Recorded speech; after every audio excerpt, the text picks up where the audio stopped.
And we're back? That was good? Okay. Mhm.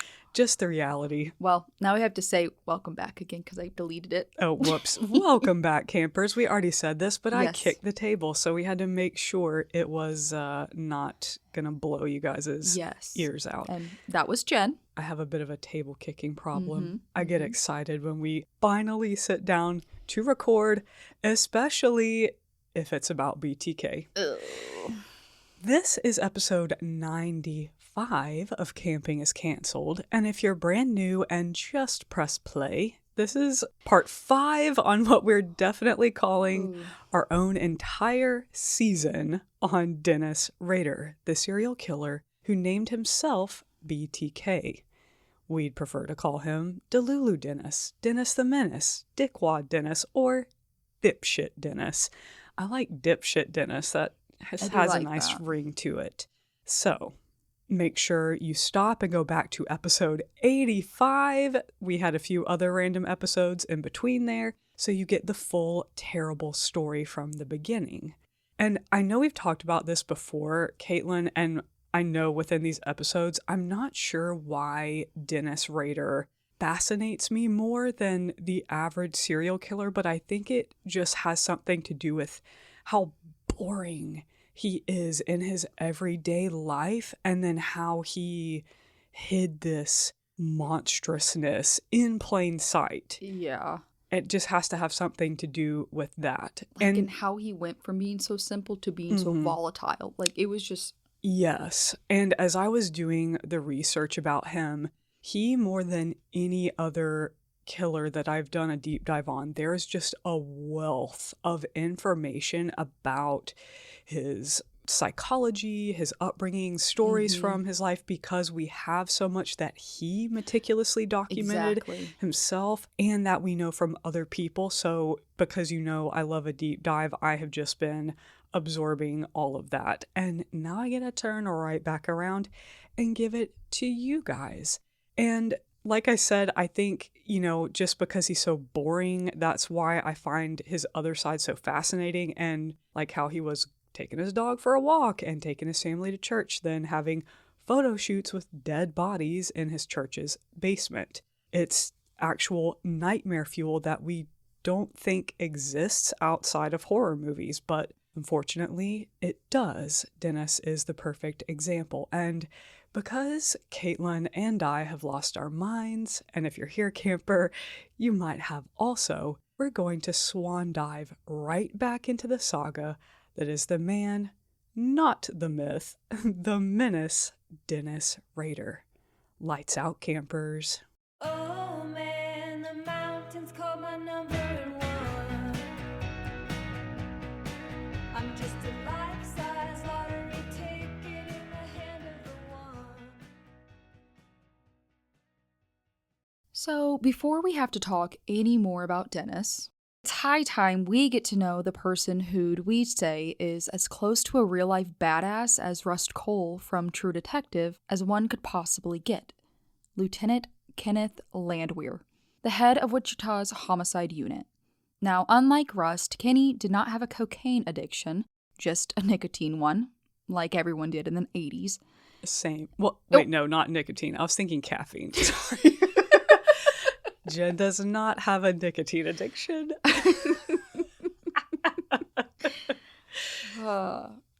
In 1977, the same year that Dennis Rader brutally murdered single mom Shirley Vian and 25-year-old Nancy Fox, Kenny Landwehr was just 22 years old and had no idea that one day he would become the face of the hunt for one of America's most prolific serial killers.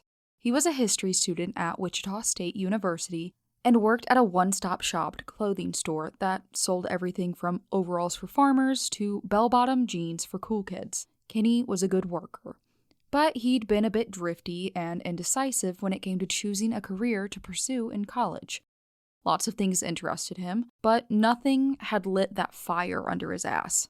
His mother loved her Kenny dearly. She also told him he was an incorrigible smart aleck.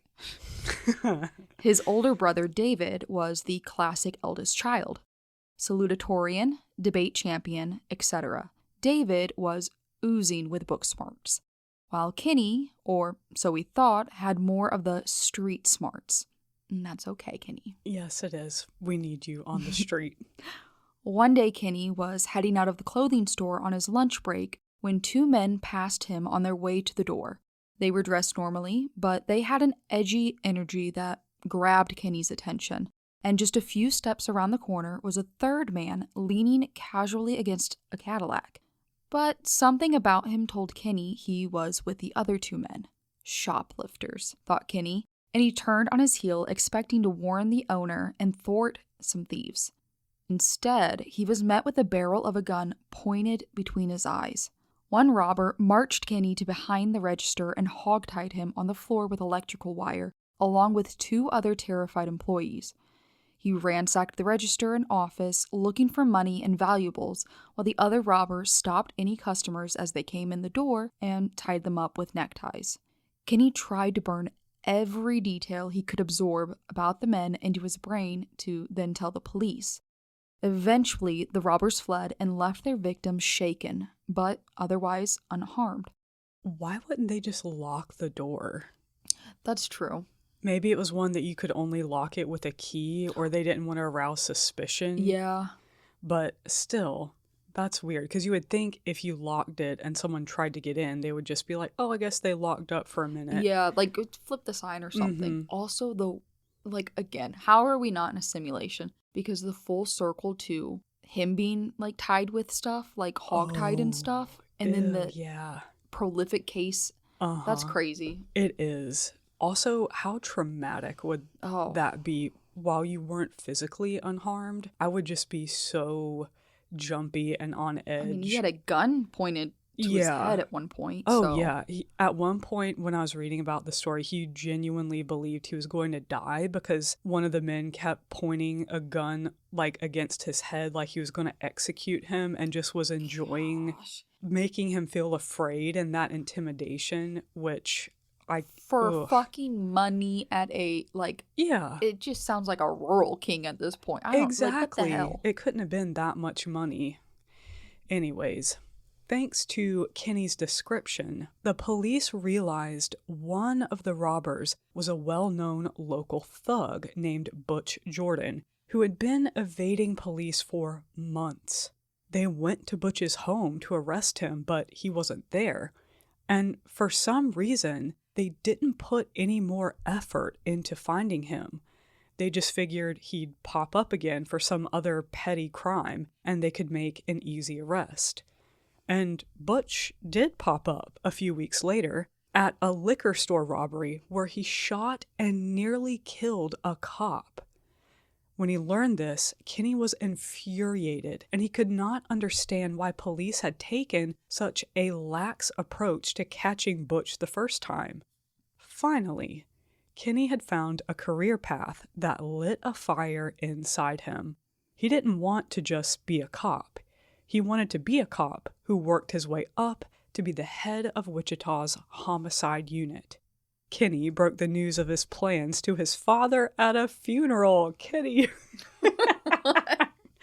And his dad, who knew all too well that it took his son forever to make a decision, but when he did, it was set in iron, sighed resolutely and said, "Okay, Ken, but let's not tell your mother just yet." Maybe not at a funeral. Oh, God. I hope it wasn't like a funeral where someone was killed. Oh, gosh. When Kenny eventually did tell her, Kaitlyn, this is my favorite, he had to acquire her a police scanner just to reassure her his job as a patrol officer in suburban Wichita was not dangerous. So she would just sit in her house and listen to the police scanner. Gosh. I think my grandma had one of those because she used to talk about her scanner radio. And way back in the day, this was before I was born, she would talk about having one. And I was oh my gosh, that is so Diane coded. Every time you speak of her, it's just like spirit animal. I know. Well, Kenny getting his mom this scanner sort of backfired when shortly after being sworn in on the force, An assailant slammed Kenny's arm in a car door so hard it shattered the window and gashed Kenny's arm so severely it severed a major artery and he had to be rushed in an ambulance to the hospital. He could have actually died. Holy shit. Yeah. But no sooner had he been checked in than a nurse answered a phone that was ringing off its hook in his hospital room. And the nurse mouthed, "It's your mother." Good Lord. Mama Landwehr is iconic. Like, she's just the eye in the sky.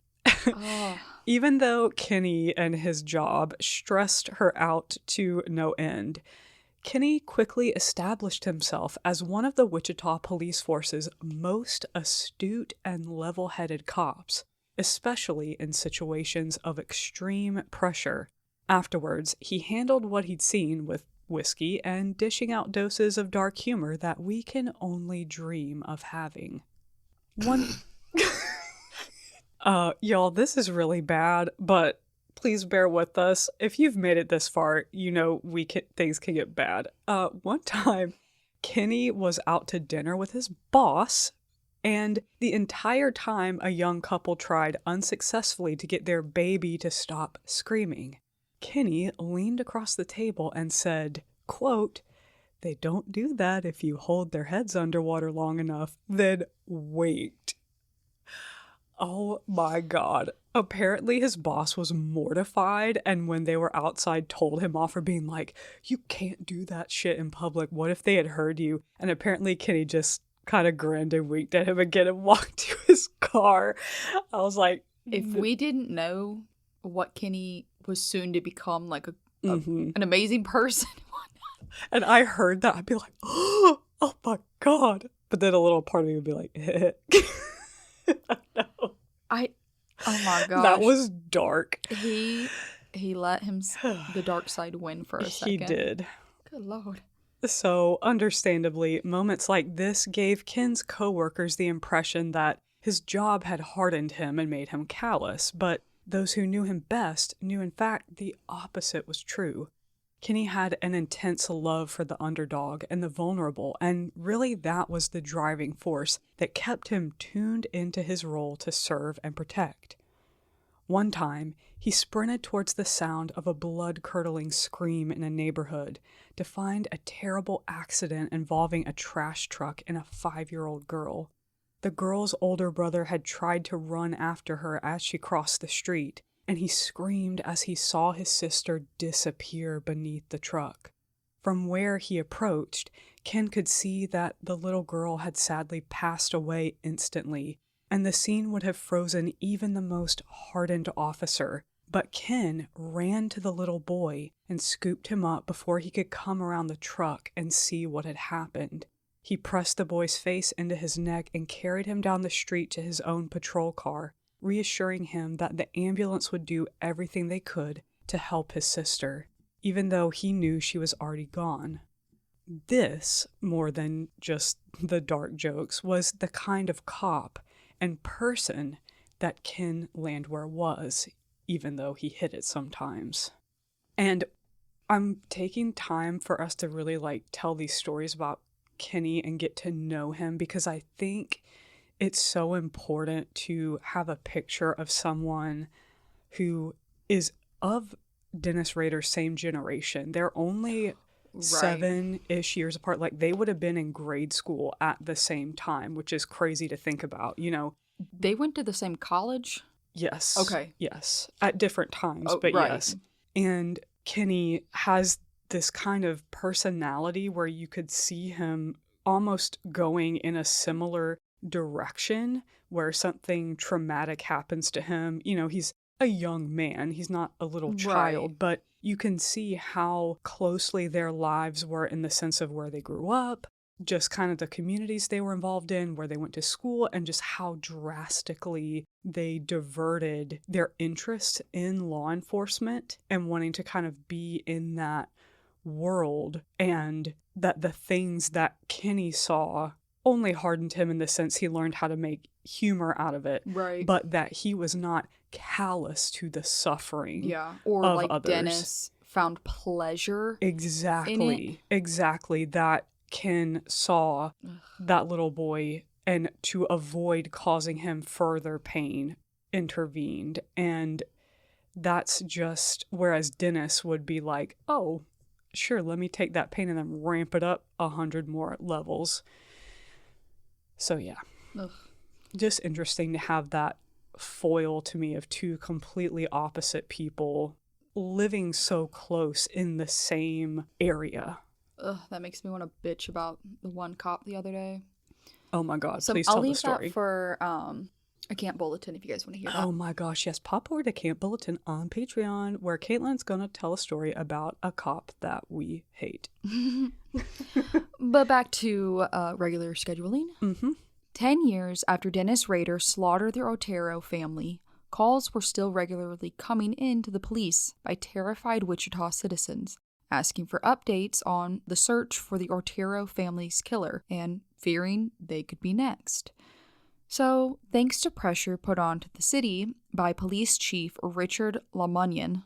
I think we mentioned Lamunion last episode or maybe the one before, but he's one of the good ones. He was the one who was the police chief when BTK first came on the scene, and Kenny ends up getting kind of grandfathered in and ramping up that investigation. But from everything that I've read of Richard Lamunion, he is everything you would want in a police chief. And he very much reminds me of Captain Ray Holt from Brooklyn Nine-Nine. Whenever I see his name come up, I would just picture Captain Ray Holt, and the things I know about him, it fits. So I'm just going to keep doing that. Rest in peace, Captain Holt. And funds were allocated for Lamunion to put together a secret team of his top officers utilizing cutting-edge computer technology. In the 70s. So take that with what you will. Take that in the 70s. Did they still have like rooms? Like a room was the whole computer? Pretty much, yeah. Lord. Well, I guess it was getting a little bit better, but it would have been like the size of a mini fridge, like massive. Gosh. Or maybe a dishwasher. That's probably more accurate. And all that to make a full-time task force in their own separate room solely to hunt down BTK. And by secret, Lamunion meant secret. Not even team members' wives or deputy chiefs could know what they were doing behind that closed door. Oh my God, my nosy ass could never. I could never. I would be like putting the spyglass on the end of a pipe cleaner and trying to like stick it under. I'd be like, look, we're just not doing anything tonight if you don't tell me what you were doing today at work. I need to know. Put your hands down. Tell me now. And we're sure you campers have already guessed who one of the officers was on this task force. One time, a nosy deputy tried to slip his way in and got a door abruptly slammed into his face. He demanded that the officer inside, who was technically his subordinate, let him in immediately. But the officer took great pleasure in clicking the lock and telling him to fuck off. I don't have proof, but in my heart, I know that was Kenny. I love it. Now, we may be in way too deep on BTK stuff, but when we read that this task force spent thousands of hours of manpower on him, and Kenny himself was working BTK 12 to 14 hours a day, I want you to know exactly what the hell they were doing. So I'm going to give you guys a breakdown really quick because it's quite a lot of information that is in the book Bind, Torture, Kill, the inside story of BTK, the serial killer next door, who is written by the team of journalists that were closely covering this case and ended up working closely with Wichita police. And they break down really well what was going on behind the door in that task force. And I found it really interesting. So I wanted to reference this book when I told you guys this. So when 10 years later that case was reopened, basically the first thing that they had to do was go to these vaults that were under Hutchinson, Kansas, that were 50 miles away. All the BTK evidence and case files were actually being kept in a vault in an old salt mine so that they would be protected, which is pretty impressive. And that's also where the city stored all their old records. So pre-computer days, they took all that very seriously to not lose things. That's where they kept BTKs. Well, they didn't know BTKs, but where they had like the semen sample and things found at the crime scene, etc. So they had to go retrieve all of that stuff, and it took a while to pull it all together because it had kind of gotten scattered throughout the vault. I don't know how that happened, but the first thing they did was have to bring all of this shit together. So case files, toys from the Vian's house. Apparently there were thousands of typed pages of BTK reports in these 3-ring binders. So again, like pre-computer age, I just think about the sheer physicality of all of this shit. Like we think about sitting on our laptops, scrolling through our phone, but there were boxes upon boxes of handwritten detective notes from the various crime scenes, interviews. And so the very first thing was they had to get all this together, and then they read and read and read. And for an entire month, they did nothing but read reports. I believe it was 4 different officers, maybe 5 on this team.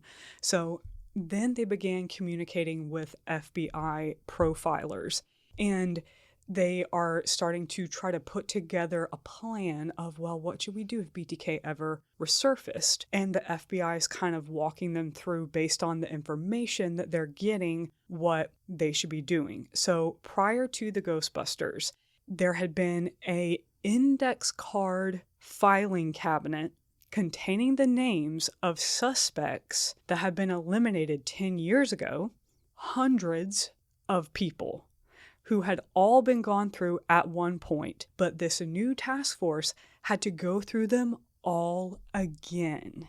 Every single one of them. And that's where the computer came in. So they had a list from every state, county, and city records. They compiled a list of men who had lived in the county and were 21 to 35 in 1974. And Kaitlyn, it was tens of thousands of names. Holy cow. In addition to this, they had a separate list of men from Wichita State, because remember, the mom, Otero mom, she had previously worked there.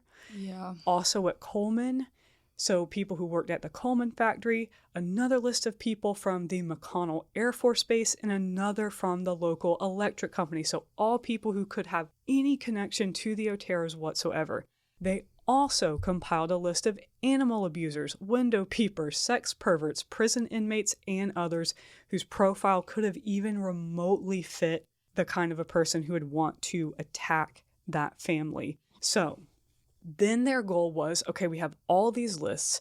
They wanted to find men who appeared on more than one of those lists to try to be like, okay, here's kind of a thread of people who went through all of this shit. So they start doing that, but that turned out to be unreliable because the man they were seeking, they didn't know it yet. The man they were seeking was on the WSU list, but he didn't have a criminal record. He was never at McConnell. He was never at all the other things. He didn't know the Oteros or the Brights. So it was just not like a foolproof way of doing things. Yeah. Anyway, now this was funny. This shows you how unreliable this is. So of the thousands of people who were on these lists, the cops even ran their own names too. And one of the officers who was on the task force appeared on 4 of the lists, which was the highest number that anyone had appeared on yet. And so people started giving him the fucking side eye. But his blood sample cleared him. So he was like, oh, thank God. Shit. Because wouldn't it make sense that someone very close to the investigation would be like, So, and somebody who happened to be on the task force? Yes. So it was also during this time that they determined, like for good, that Kathy Bright was one of BTK's victims.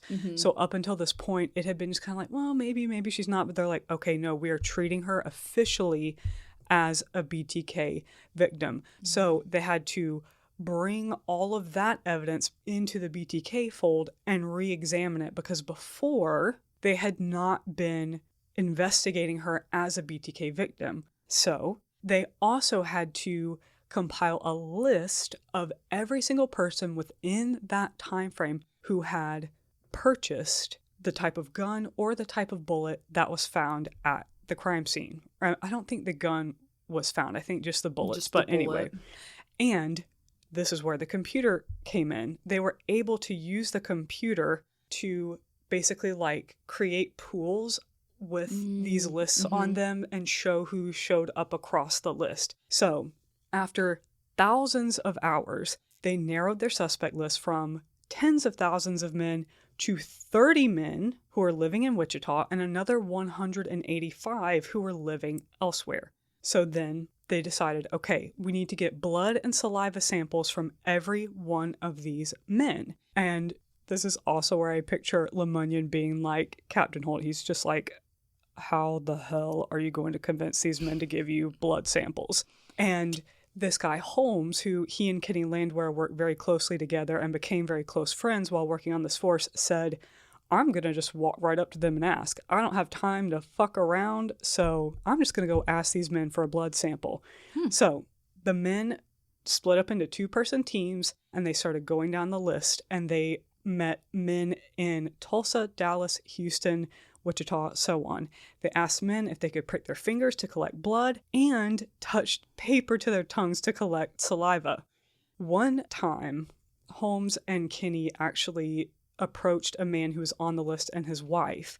And he's like, hey man, your name turned up on a BTK suspect list and I want to eliminate you from it. I need your blood and saliva.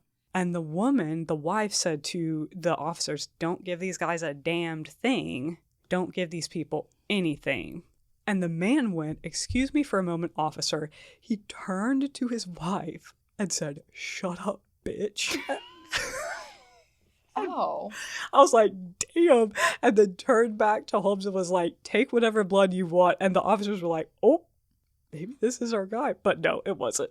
Damn. She Yeah. just forced. He probably wasn't going to give him a damn thing. I know, right?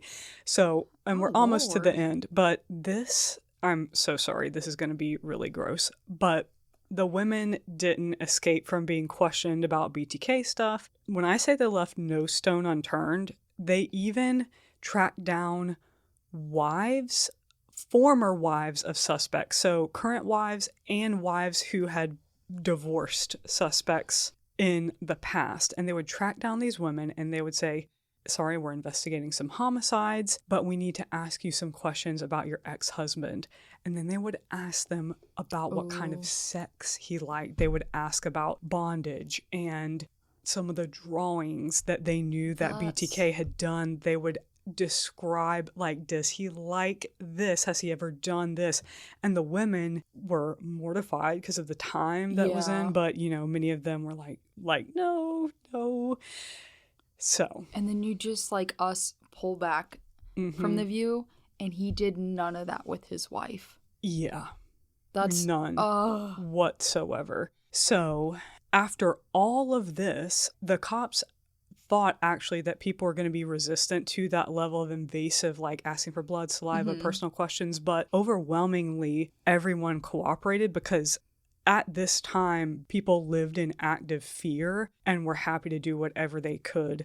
So that was kind of to their advantage. And that's pretty much just what they did day in and day out, 12 and 14-hour days for a good 3 or 4 years. holy shit. Yeah. Just in case you were wondering. Oh my gosh. But isn't that crazy though? Like when you hear that phrase, we're working on it. When an officer says that to a family member, we're working on it. Sometimes they're not, but Yeah. sometimes they're doing this. They're What going these guys 50 were miles doing. outside of town to a salt cave to like correspond all these. I Yeah. just can't even. They're traveling to different states to take blood samples. To blow dust off of 3-ring binders because they don't have CCTV video to look at. They don't have emails. They don't have text. It's all handwritten notes, typed out reports, word of mouth, waiting for limited forensic analysis for like that takes months to come back in. It's Oh my gosh. yeah, pretty crazy.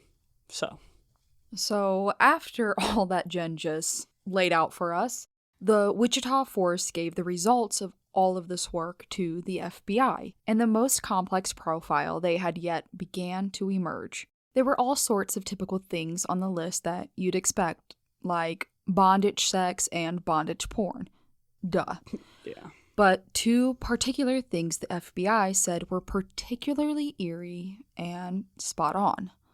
One was that, quote, you know him, but you don't really know him. Oh. And the other was that he would love to drive. People would associate him with driving. Isn't that weird and creepy? Because Dennis did that He went on his cruises. his trolling all the time. One day, a new officer asked what all those guys were doing behind the blurry glass door of their secret office. Chasing ghosts, someone had replied. And within an hour, there was a handwritten sign taped to the door of the office that said, Ghostbusters. Now, it's incredible that even though no stone was left unturned by the Ghostbusters, as we know, by 1985, they had not caught Dennis Rader. And he was not done murdering. But thanks to his stellar work on the Ghostbusters team, Kenny was promoted to homicide detective. Now, unfortunately, we have to scene change back to Dennis the Menace. Ugh. Can I just say what I wouldn't give to have that sign that said Ghostbusters? Like in the handwriting and That all. would be the coolest piece of crime memorabilia, I think, ever. Because it's not from a, crime scene. It's not morbid like that. But it's just like that vintage police. Oh, Ghostbusters. So cool. If anybody's got that out there and would like to donate. Oh, Jen, I can get you a little miniature one to put in our miniature scales. Thanks. Feel free to mail it to, and then just give my personal address. Oh, God. Then I end up the subject of a task force. Get me the fuck off. I'm going to have to unfriend you so I don't get dragged into anything. That's fair. When we last paused Dennis's timeline, it was also 1985. Oh, look how they matched up perfectly. And the body of 53-year-old Maureen Hedge had been discovered in a ditch about 20 miles from her home in Park Circle. Maureen was the 8th victim of Dennis Rader, and sadly, she wouldn't be the last. While police desperately tried to understand who could possibly want to slaughter a tiny grandmother, Dennis carried on his normal life as usual for a full year and a half more. By now, 5 episodes in, you campers are all too familiar with what normal entails for Dennis. Work and church, quality time with his family, and driving around trolling. His kids, Brian and Carrie, were now at that age where they could start taking family trips and making memories. And thanks to Carrie, we have fascinating insights into these years of the Rader family's life. According to Carrie, vacations with her dad were a blast. He would do cannonballs into the pool with her and Brian at motels, and he never said no to a good roller coaster. He taught his kids how to fish and stargaze, and he spent hours building them an awesome treehouse in their backyard. Carrie and Dennis both shared a love for horror movies and books, for different reasons, we can safely assume, and Dennis would sometimes wake up Carrie when everyone else was asleep so they could tiptoe across the house together to make popcorn and watch scary movies. They loved discussing horror movies and swapping Stephen King books back and forth.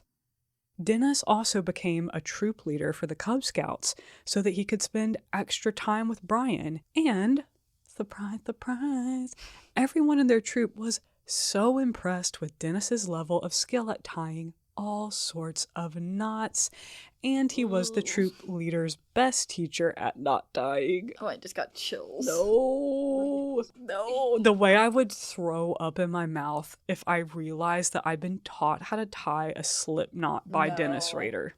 But I would also say that, in all those things on TikTok and Instagram where it's like, give me your most unhinged family lore, I'd be like, Dennis Rader taught my grandfather how to make a slip knot.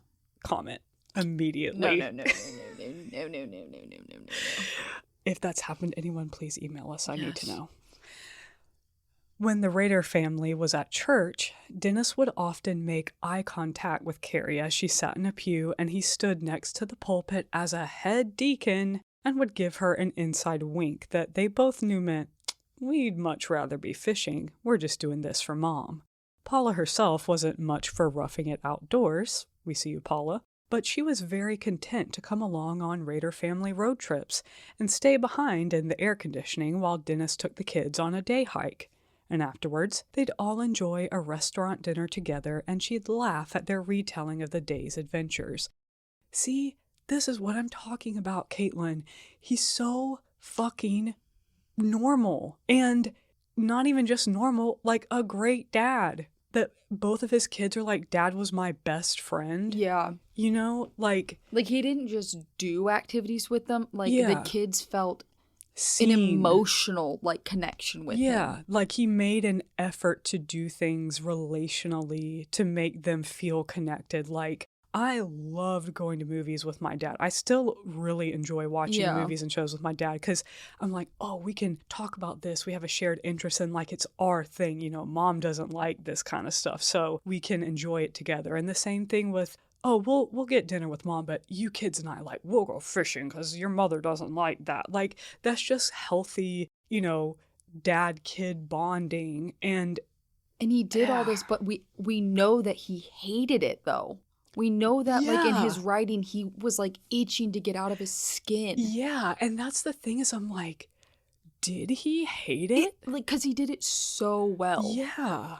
And he continuously, he didn't just do fishing trips with his own. He joined Boy Scouts. That's a big commitment. Right. He joined the church. Big commitment. Yeah. He did all these big things. Yeah. And there's a diary entry of his where he talks about how one of the dads, who's a fellow troop leader, his name was George Martin, and he said that he always was happy to help with anything George asked because George was such a great friend to him, and he enjoyed being a part of the Scouts and helping teach life skills and being around his son. So there's these moments where he's like, oh, I wish I was a lone wolf and blah, blah, blah. But also then would be like, I love this and I value my friendship. And he would be like, I would hate if he ever found out who I really was. But it's just so bizarre. Ugh.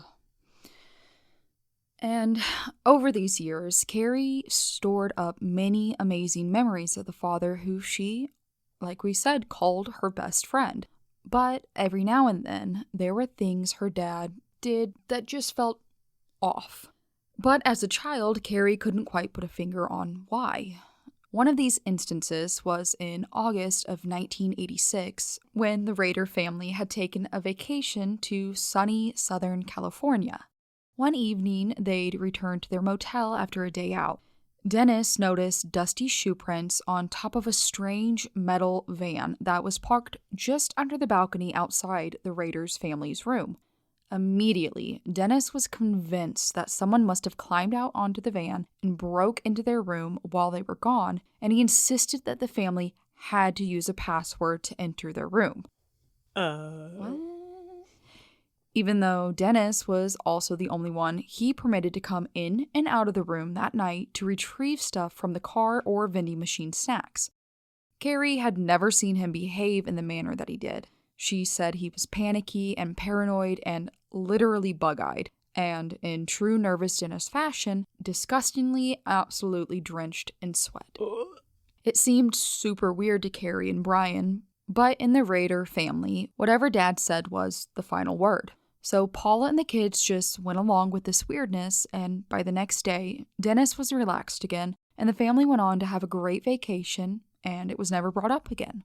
There would be other times throughout the years where Carrie would notice her dad being very on edge or moody, like in 1988 when Dennis was laid off from his job at ADT due to budget cuts and various corporate reasons that he told Paula he'd received in an official ADT letter. He'd loved his work helping to keep people safe, or so he told his family, and he took the loss of that job pretty hard. What he didn't tell Paula was that, according to a source who later came forward from ADT, was that he had been fired because he was extremely difficult to work with and had a reputation for being highly argumentative with his superiors. Ding, ding, ding. Also, apparently, there was multiple times where people would ask him for things like supplies. Like, they'd be on a job and they'd be like, oh, Dennis, I need a extra roll of electrical tape. And he'd be like, no, you're only allotted 2 for this quarter, blah, blah, blah. And he would not give them company electrical tape. And then they would have to go buy their own, and they'd be like, what the fuck? Whereas he's always the one who's like, hey guys, I gotta go get supplies, and then he's gone for 5 hours. And that was another thing too, is that he was really good at his job when he was around, but this source also said sometimes people would just be like, where the fuck is Dennis? He would just be gone for like hours at a time, and we all know what he was out doing. Trolling. Gosh. Probably eating a Whataburger. Whataburger. A Whataburger. Oh my gosh. Dennis consoled himself after losing his ADT job with the knowledge that there were a few homes where he'd rigged the security system he'd installed, so he could bypass them without them going off if he happened to ever decide the homeowner would be one of his murder projects. Can you imagine? No. Realizing that you had been one of those people, and you would probably never know, but oh my God. And so he wasn't jobless for long, and in 1989 he landed some ideal Dennis the Menace work, which was being a field supervisor. No, for the U.S. Census Bureau. I just filled out the census questionnaire. Dennis is emailing you for prison. No, it was some bitch named Pat, and she would just shove the questionnaire through our door every single day since we've moved in. And I'm like, babe, leave me alone. Sounds like a psychopath.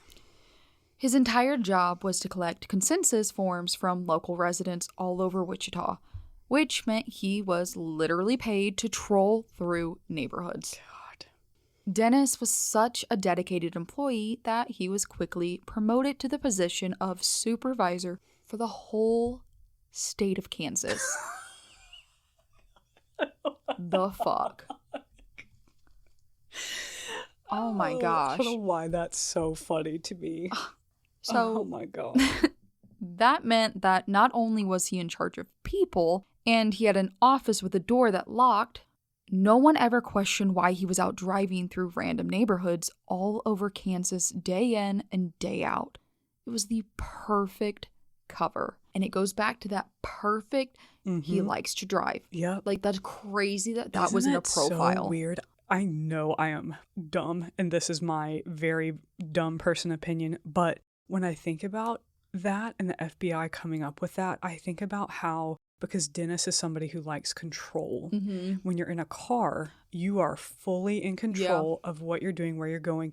He feels a sense of security because he can quickly get away. You know, he can control where he's going. Right. But it also affords him this ability to legally spy on people with his job. And while you're driving around and you're inside of a car, you have control of a situation and you are able to be creepy but also play it safe. And it makes sense that, like, the murders that they have at the moment are random. They're in random spots where a transient person wouldn't just be walking. Exactly. Like, it's scattered enough.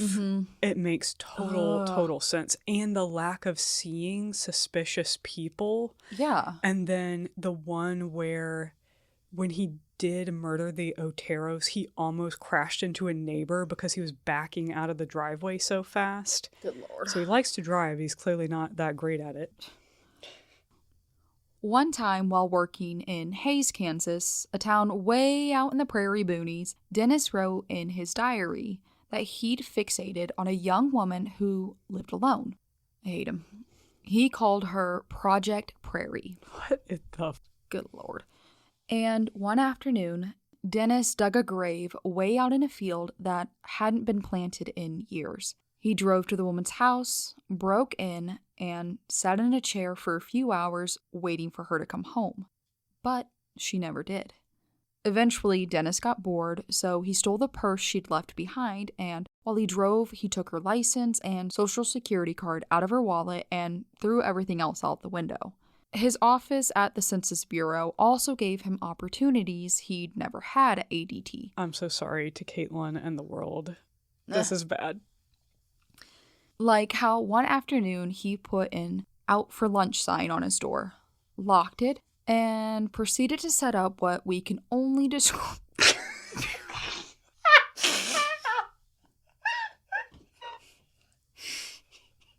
Never in my life would I guess I'd have to say this for anybody in the world to hear. I'm sorry, guys, for the mental image I'm about to give you. He then proceeded to set up what we can only describe I tried my best. as a Temu coded 50 Shades of Grey and RuPaul's Drag Race photo shoot. And that's not to shame any of those things, but No. the Temu version, Rader version, no. And we're not going to describe the images that John Douglas saw in Dennis's case files, but let's just say John used the phrase, Dennis's soft, pudgy body, a tripod, and a Polaroid camera, and a pink push-up bra. No. When he described them, and that's all you need to know. Because I'm pretty sure I've seen these images. No wonder poor John Douglas had an aneurysm after working all of his years in the FBI. Just imagine having to see this kind of shit day in and day out. No. Oh, this is Obviously, the good part. we're not kink shaming, but No. we are shaming Dennis. We are, 100%. But he forever treasured that lunch break as something he managed to pull off while his entire department worked away just outside his door. Oh, Kaitlyn, you missed the best part. Oh. He almost didn't pull it off. Oh, Lord, fucking hell. Fucking hell. Shut up. Apparently, Dennis also nearly suffocated himself in a plastic tarp during this photo shoot. Just imagine having to find that.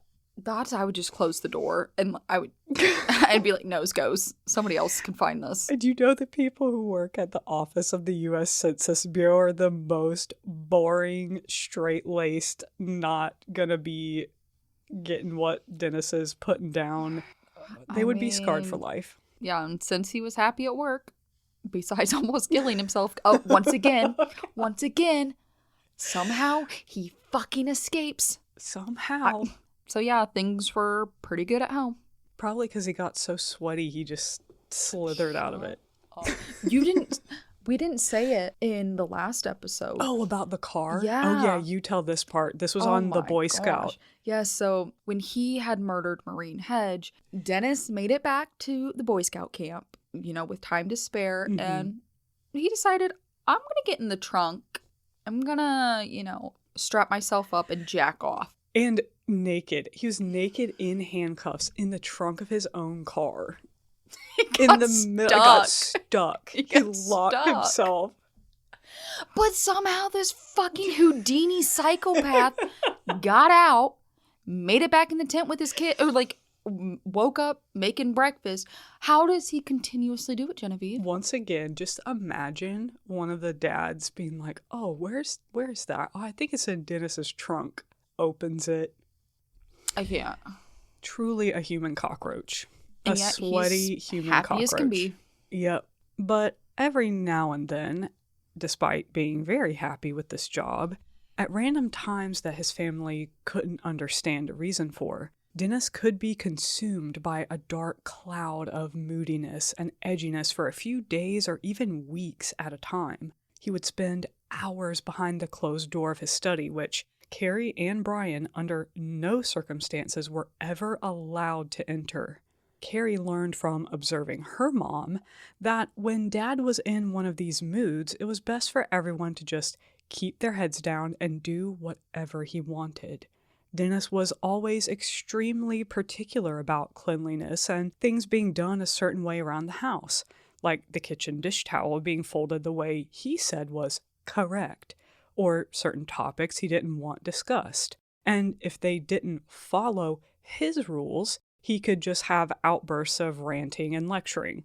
One time on a car ride home from church, Carrie tried bringing up the sermon, like a normal person would, because you just had to sit through it. So yeah, let's talk about it on the way home. But Dennis immediately shut it down by saying, we don't talk about religion, sex, or politics.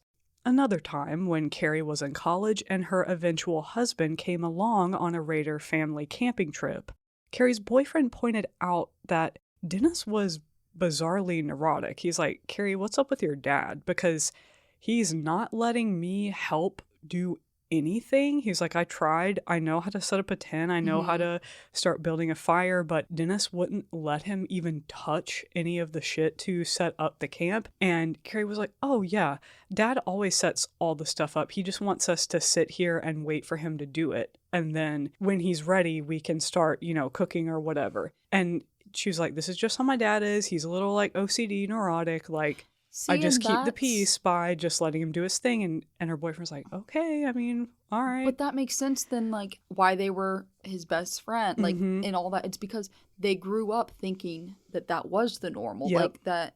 And until you see the dynamics of a different family or a different relationship, you're like, Exactly. oh, yeah. So her boyfriend was like, okay, well, he's like, I'm just getting to know him, so I'll go along, I'll play along. But he was like, oh, that was a little weird. But, again, not like openly sadistic or Yeah. abusive, just being like, but controlling. yeah. But by far, now, this was the worst incident that occurred when Carrie was a freshman in college. And this is really tragic. Paula's 20-year-old niece, Michelle, who their whole family, apparently both sides, the Raders, and I don't know what Paula's maiden name was, but this was her sister and her sister's husband and family. They were in a terrible car crash when their Jeep skidded off the edge of a ravine. And Paula's niece, Michelle, her sister, her husband, and their, I think, 3 kids were all in the car. And Michelle died, and her sister had to be airlifted to the hospital. One of the other kids like crawled up the side of a cliff and like crawled to somewhere to find help. It was horrific for the whole family. And so, as you can imagine, Kaitlyn, we've kind of experienced this in our own family when there's extreme grief and trauma and people are just kind of stuck sitting around each other for long periods of time, especially when it's your family and you're always getting on each other's nerves to begin with. It brings out the worst in you. And so after this happened, the Rader family had just kind of been in a funk of tension and bickering with each other. Carrie was going off to college. She had some tiffs with her mom about, her mom was a deeply religious person. Carrie was like, I hate God. How could a loving God do this? I don't want anything to do with church. And so they were just kind of at odds. So they were all going to be home together for the weekend for Michelle's memorial service. And Paula said, okay, I'm going to make this beautiful dinner. We're just going to kind of be together as a family and bring everyone together. So she made them all a cheese manicotti, which was the Rader family's favorite comfort meal. But once Dennis, Paula, Carrie, and Brian were all seated, an argument broke out, and someone pounded their fist in frustration on the Rader's ancient kitchen table. One of its metal legs buckled, and the entire carefully made dinner went crashing to the ground. A split second of silence passed as everyone stared in horror at the mess of sauce and shattered plates, when all of a sudden, Carrie's blood went cold as something terrifying blazed up in her father's eyes. In that moment, Dennis leapt from his chair and lunged with his arms outstretched towards Brian. Carrie and Paula screamed as Dennis clamped both his hands around Brian's throat and cut off his airway. Brian, who was a young, not a young teenager, but he was 17, 18, so a child, froze in terror and turned deathly white as Carrie and Paula yanked with all their strength on Dennis's arms and screamed at him, begging him to let go. Just as Brian was on the verge of passing out, the hot rage in Dennis's eyes faded, and he abruptly let go of Brian and stumbled backwards. He stood in the mess on the floor, shaking his head. Then his shoulders dropped, and he said, seemingly defeated, "Aw heck, let's get this mess cleaned up."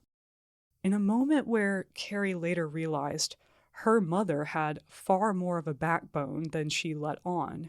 She told Dennis in a voice tense with anger, no, he needed to go outside. And Dennis listened. Carrie knew her father's temper had always been unpredictable, but he'd only ever yelled or lectured or sometimes, threatened to hit them or spank them, but he'd never actually done it. This anger, the choking, was something else altogether, and it terrified Carrie. But she, along with Paula and Brian, just shoved it down deep and never spoke of it again until Dennis's eventual arrest. Ugh, that just makes me feel so uneasy. The snap, and then just like another snap of just, Yeah. Okay, all done. Yeah. Let's pick up the mess. And apparently, as they were cleaning this mess up, Carrie and Paula, because Brian was recovering and Dennis was fucked off outside, her mom said to her, things have just been really hard since you've been at college. Things have been really hard around here since Michelle's death. And Okay, babe. so, yes. Let's not make excuses. Let's not. Yeah. So it's like she had that moment where you saw that strength come out and she was like, back off. Yeah. Because that was her son. Yeah. But then still just kind of back down to defaulting to deferring and keeping the peace and not stirring the pot. And we'll just clean this up and it'll be fine. Ooh, yeah. I've seen situations like that firsthand, so Yeah. And to this day, it haunts Carrie what might have happened that night had she or her mother called 911 the moment Dennis's hands closed around Brian's throat. Maybe nothing. Maybe Dennis's anger would have skyrocketed into something fatal. Or maybe just the right question would have opened the floodgates to reveal who he truly was to police. But ultimately, we will never know. And once again, with our hawk's eye view, it's easy to look at the incident and pass judgment on Dennis's family for stuffing it down.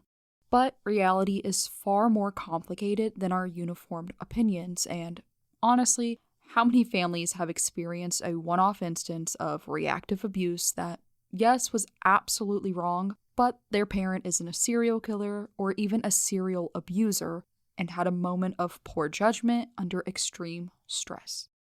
Raise my hand. Yeah. Yes. To your point, I feel like that is far more common than a lot of people like to talk about because far more of us have seen or witnessed some form of domestic abuse, and it is abuse, but it doesn't mean that then you want your entire life blown up, Yeah. I'm not saying that, oh, yay, that's fine. You shouldn't, ever do anything about abuse, but just think about how, like Carrie was saying, if you do call the police, okay, when your dad does that one thing, what is that going to do to your life? Yeah. Are you actually afraid for your own life from your dad, or were you just like, oh, God, that was scary. He's going to apologize, but I still trust him? And then also they weren't in the mindset that he was a killer. It was their dad who has always been a bit controlling, but not hot-headed, and then had a moment of snapping. Or that they have even lived a life in fear of him. They've walked on eggshells when he's been moody. Yeah. And again, that's tale as old as time with emotionally immature parents. You walk on eggshells or they lecture or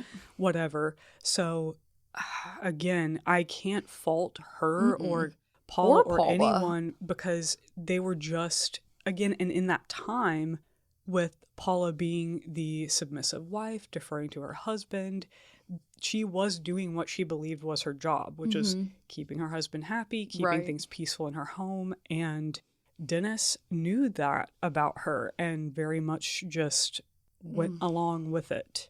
Yeah. And I mean, to Carrie, that's all it was just a moment of frustration and indiscretion. Yeah. But in putting it all together, all these bits and pieces of the Dennis timeline together, it's pretty apparent that he didn't effectively compartmentalize his true self. He just barely kept a lid on it. Maybe if they'd known about this story from Dennis's childhood, they would have felt a little differently.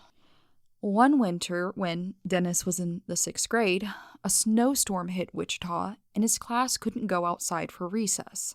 Dennis shared an idea with 2 of his buddies for how they could spend their recess hour.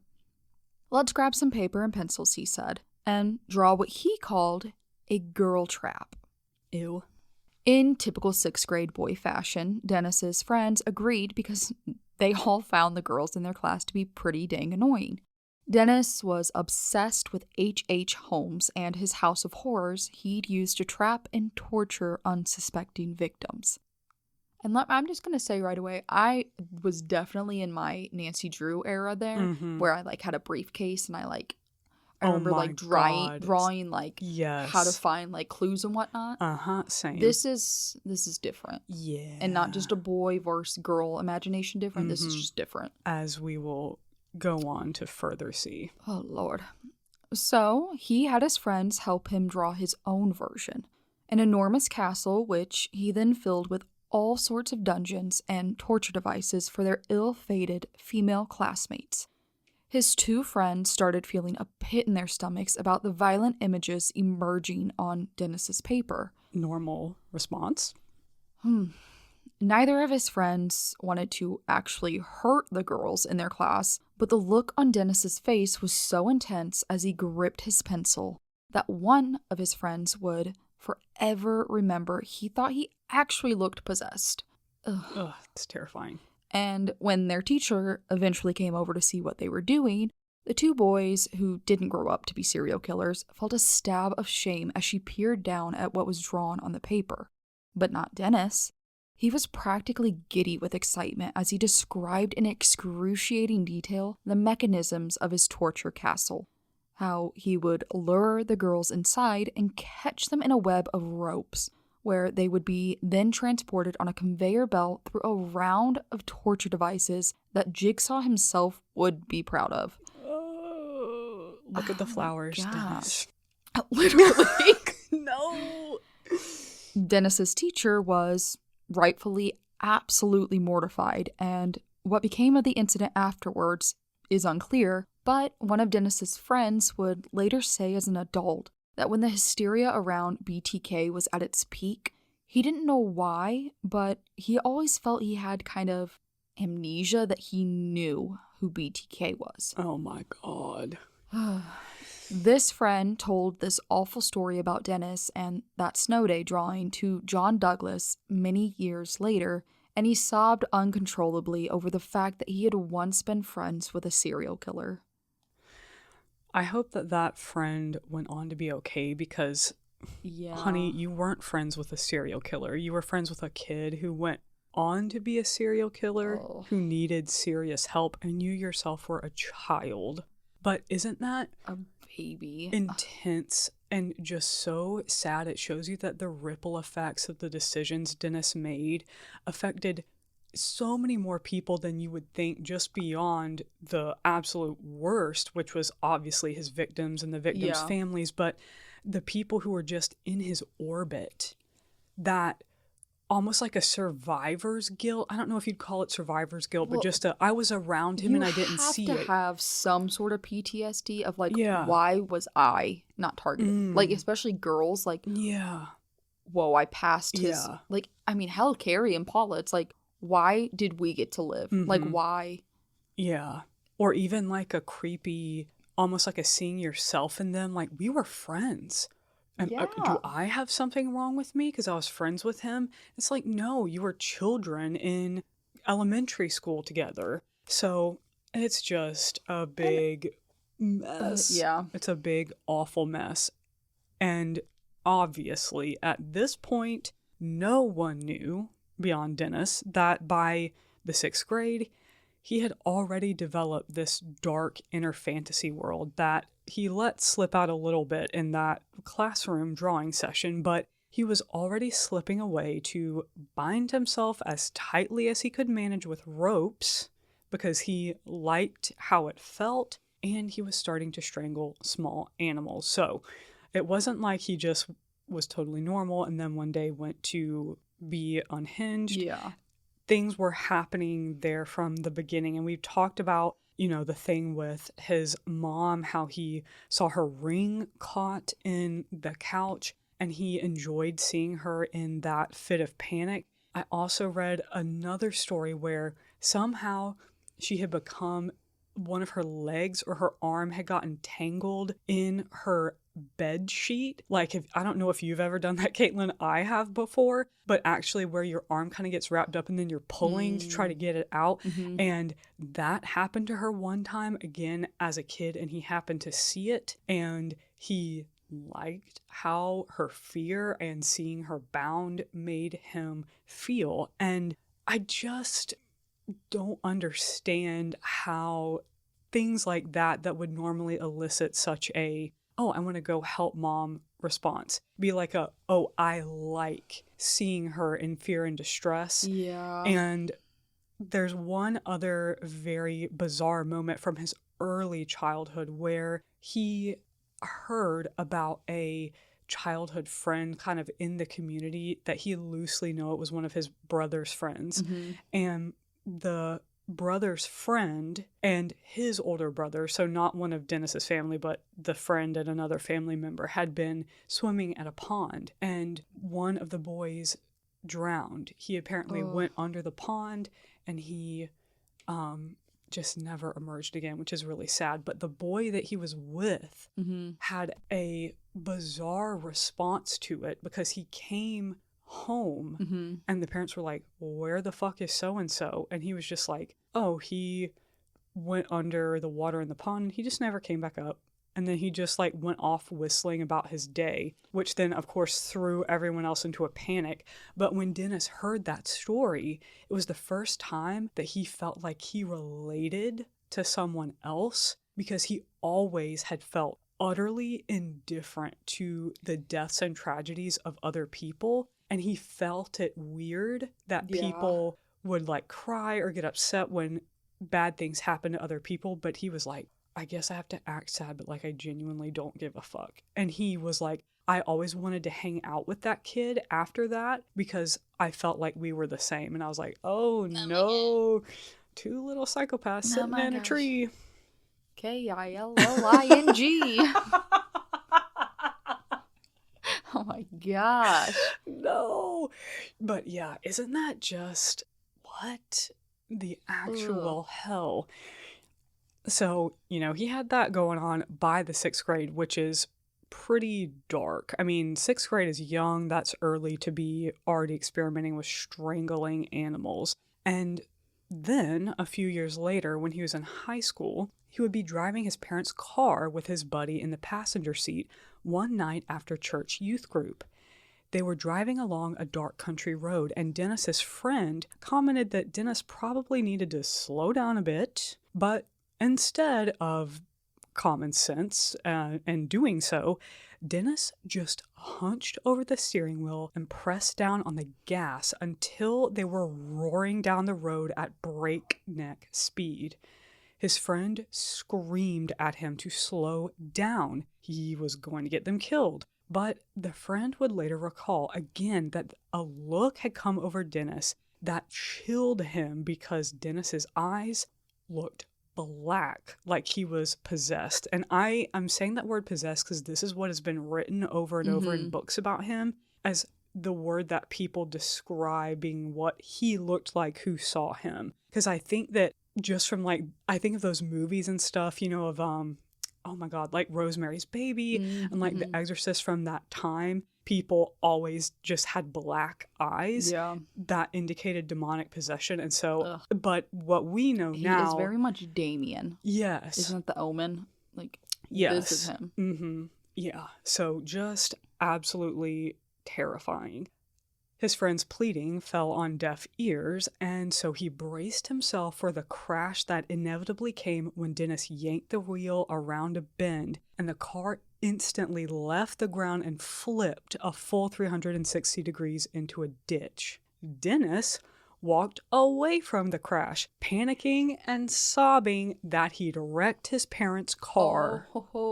But he did not so much as ask his friend if he was okay. Fuck. Meanwhile, his friend was knocked unconscious and sustained a massive head trauma that had him spend like days in the hospital. He almost died, had to be rushed there in an ambulance, and incredibly, he somehow recovered. But needless to say, they weren't really friends after that.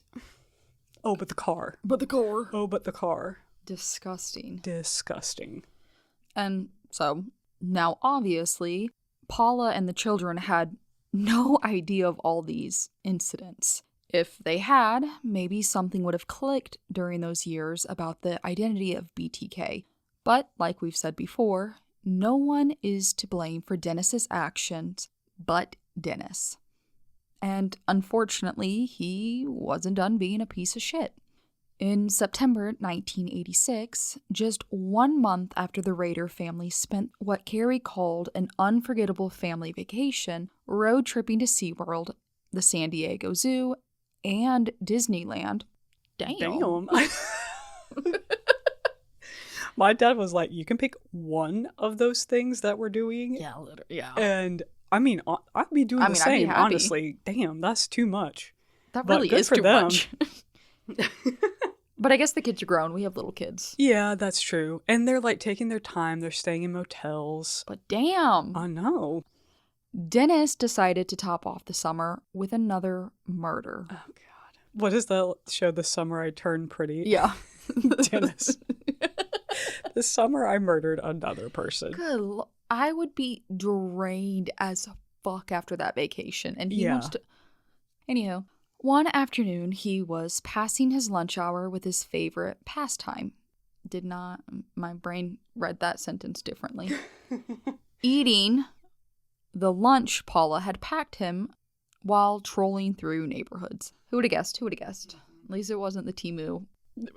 At least, 50 Shades of Grey. At least he wasn't eating a pasta salad in a push-up bra. Good Lord, he wasn't Eiffel Towering himself.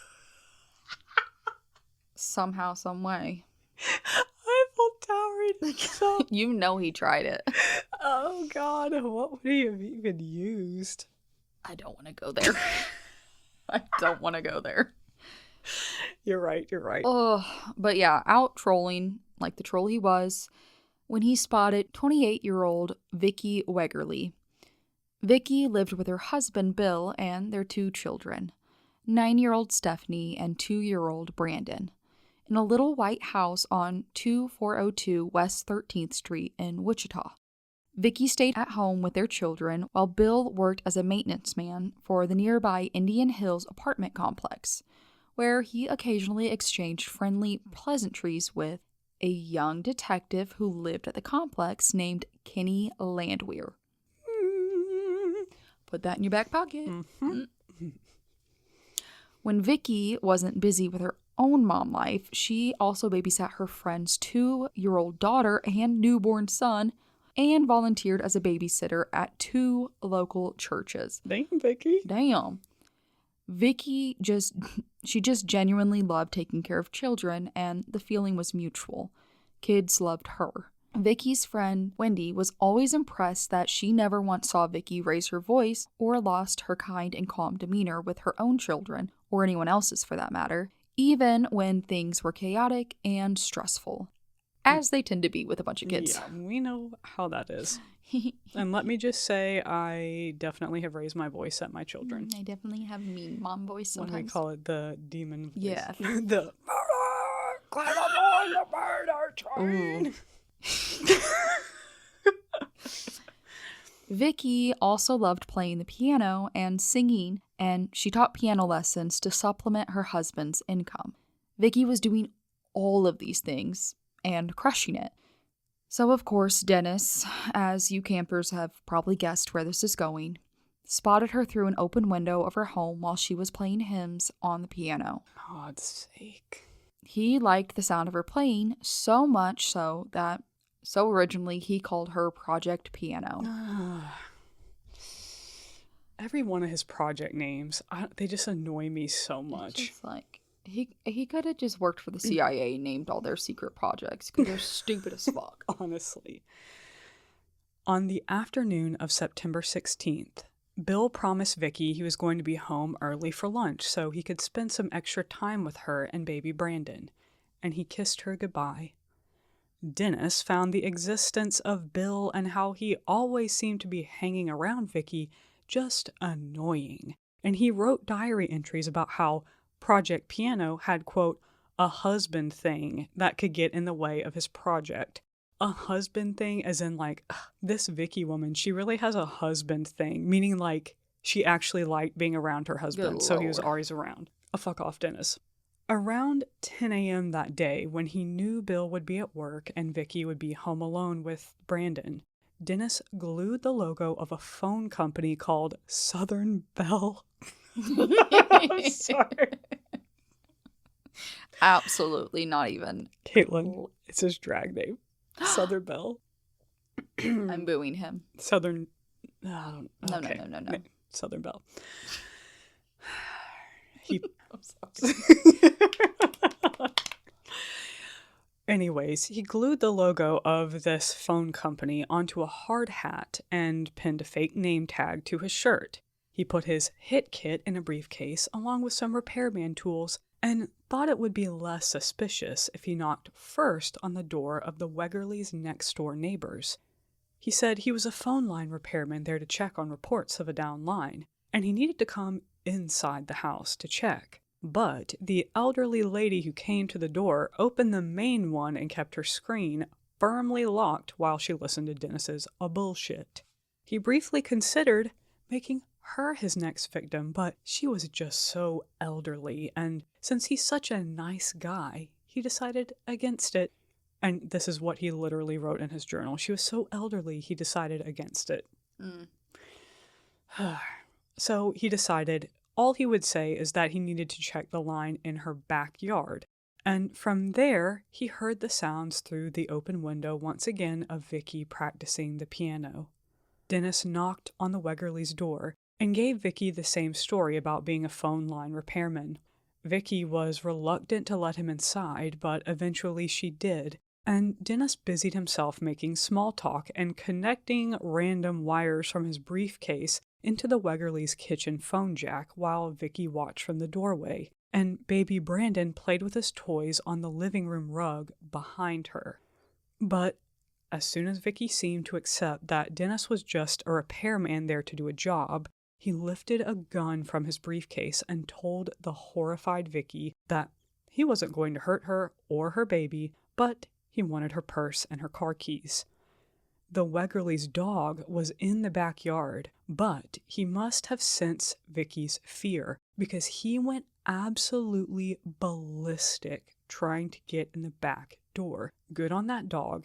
And now I say to neighbors, pay fucking attention to what is going on. I know that they are not responsible for criminals criminaling, but guys, let's just pay attention. If somebody's dog is flipping their shit who isn't normally, maybe just call and be like, hey, can a popo go check on that dog? Because I don't know. You won't shut the fuck up? Yeah. I mean, That's really all you have to do. Vicky began crying that her husband was going to be home at any minute, but Dennis grabbed her by the arm and drug her into a back bedroom. He told Vicky he was going to take photos of her, and as he tied her up, at first, Vicky tried to make Dennis think she was worried about him. She told him he was just sick and needed help. This is the worst part. She even started praying out loud, even praying for Dennis.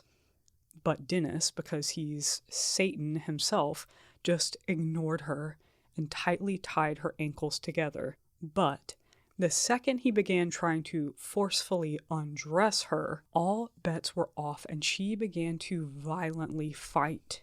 Vicky may have been tiny, but she was astonishingly strong, and Dennis felt a familiar wave of panic that he could lose control of the situation.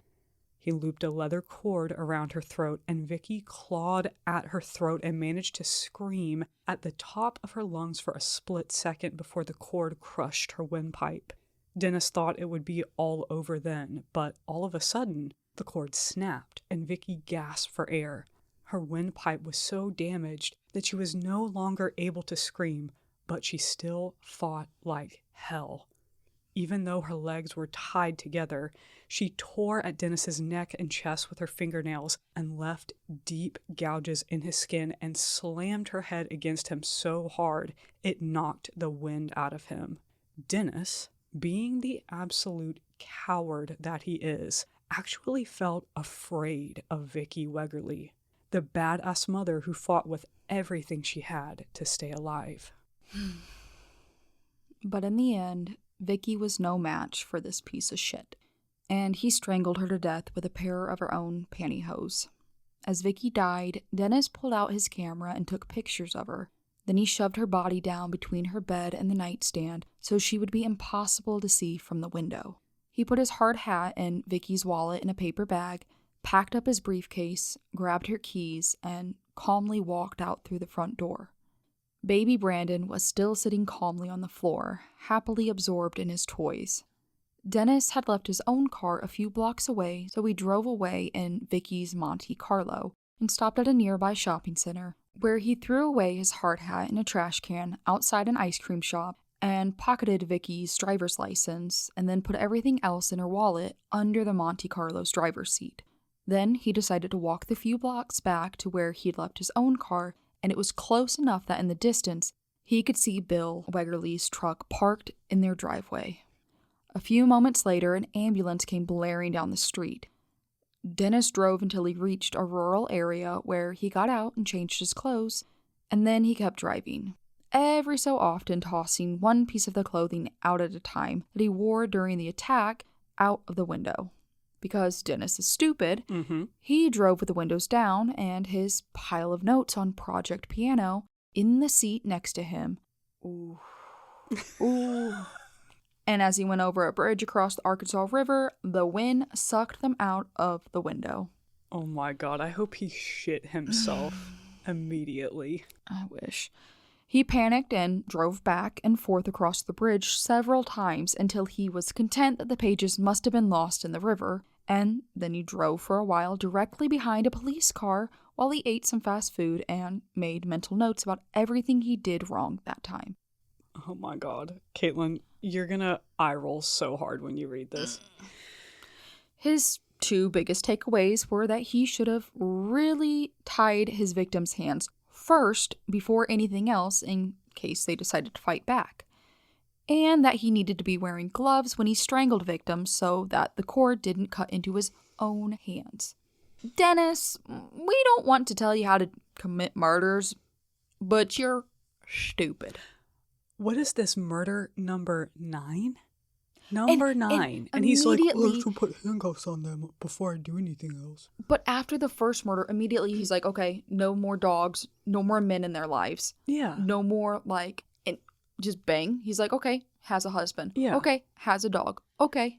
I think that now, after having to spend so much fucked up time inside of his head, I really think that what he says on paper, like in his diaries, is far different than what he does in real life, because it's like he's so meticulous when he has total control. Like in the diary, he so, like, to define detail, says what's going to happen, when he's going to do, what the type of people he is and is not going after. But then it's like when he's out and someone catches his eye, it's like he has this compulsion, regardless Well, it's of... like he's writing fiction and then, like, he's playing into it, and then once he gets out, it's like... Yes. Like, yes. it can't be and it's what like he wrote. The fixation overrides the factors that he says he needs to adhere to, because he's already decided that he's going to win. He's already decided that he has total control. So he then is like, oh, well, yeah, they have a dog, but, like, it'll be fine because I've decided that they're my next victim. So it's going to work out in my favor. And maybe just that dumb fucking luck is kind of what allowed him to blunder through. But I wish so badly that those papers had flown right into the face of anyone who could have been like, what the hell, and gotten them to police, or just police. Just the police car in front of him. Oh my god. It just goes into a police window behind him and gets stuck in the windshield wiper, like... But no, that would mean something good, and there's not a whole lot of good that happens in this story. When news of Vicky's homicide reached Kenny Landwehr's desk, he was shocked. He knew her husband, Bill. They'd make small talk sometimes when he came to do maintenance on Ken's apartment building, and he liked Bill. Bill told police that on his way home for lunch that day, he'd actually passed a large man behind the wheel of a gold Monte Carlo just like his wife's, but he didn't think anything of it.